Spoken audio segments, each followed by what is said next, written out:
Ever live stream on this channel. I haven't done a live stream, so bear with me.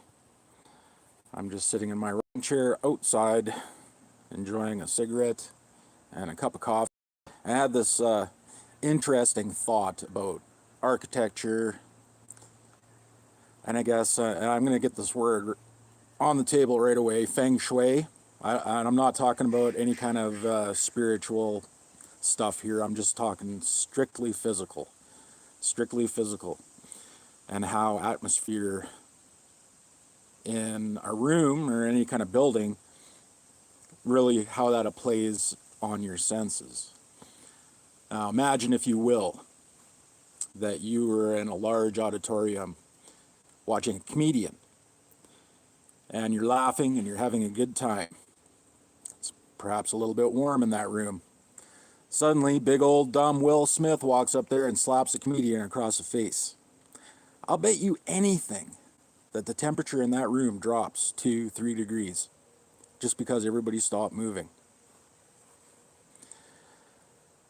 This is the way bees keep the queen at the right temperature for her laying eggs. They use movement to create variations in the temperature.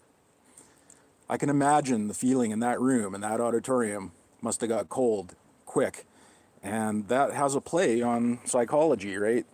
Suddenly something's wrong, that amplifies it. A chill runs up your spine. Well, this practice of organizing a room, for example, so that it gives positive energy, well, that's a lot of crap. You come home from work at the end of a hard day and your house is a mess, you don't feel good. You come home from work at the end of a hard day and your house is clean, you feel like you're ready to rest. Why is there such a big difference there? Organization, the way you feel when you enter a room plays a big part. This whole thought started because I was thinking about my brother, and he passed away, I guess 2 or 3 years ago now. But I remember going to his funeral, and it was at a modern mass, and I hadn't been to a modern mass in years. And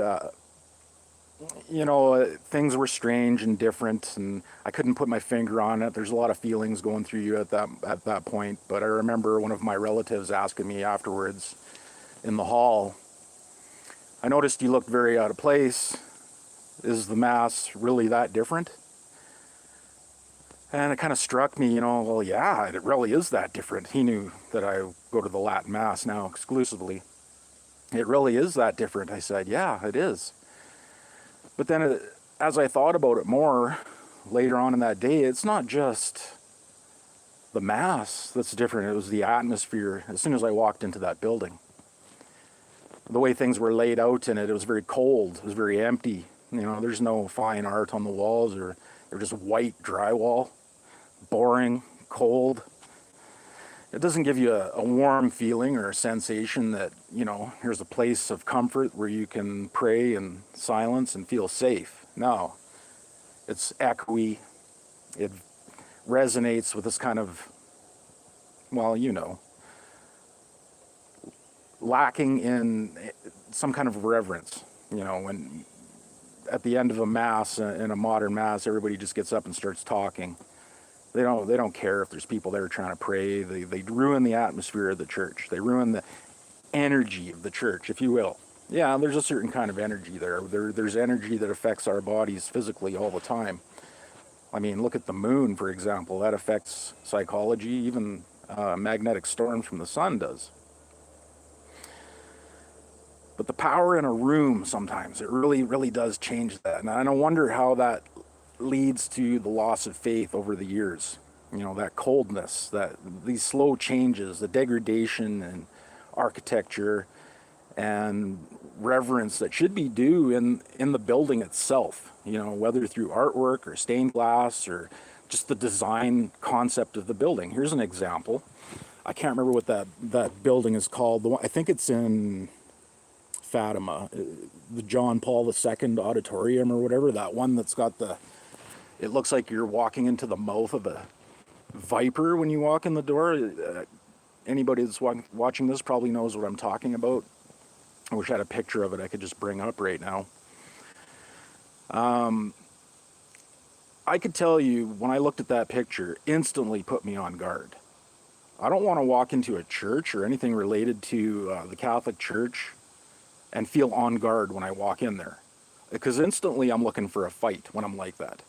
I don't want to go to church and instantly be looking for a fight, because that sometimes happens when I'm in a bad mood. I don't want to have to be in a good mood and go into a church and look for a fight. I'm not saying I'm perfect.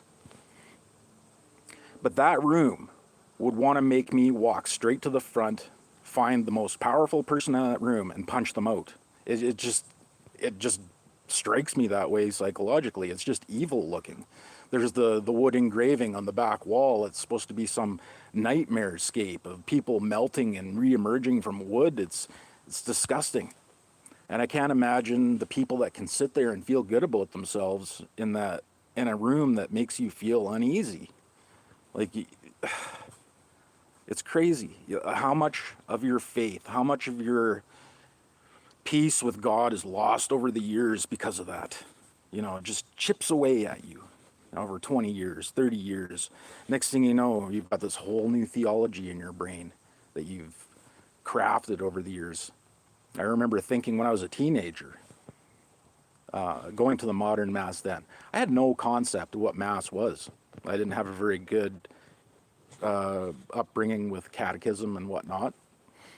But my impression was that it was simply nothing more than a memorial meal. We had a table in front of us. There was a host serving wafers and wine.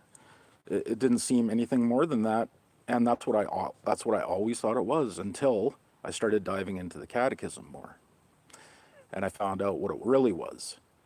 So having that feeling growing up that it was nothing more than just a memorial or a meal, a representation of the Last Supper only, and not the bigger picture of the crucifixion and the real sacrifice of the Mass, leaves, I think it leaves an impression in a person that's damaging to their faith. I mean, obviously, right? You're 25 years old and you finally realize what the Mass is. That's terrible. You should know that when you're 10.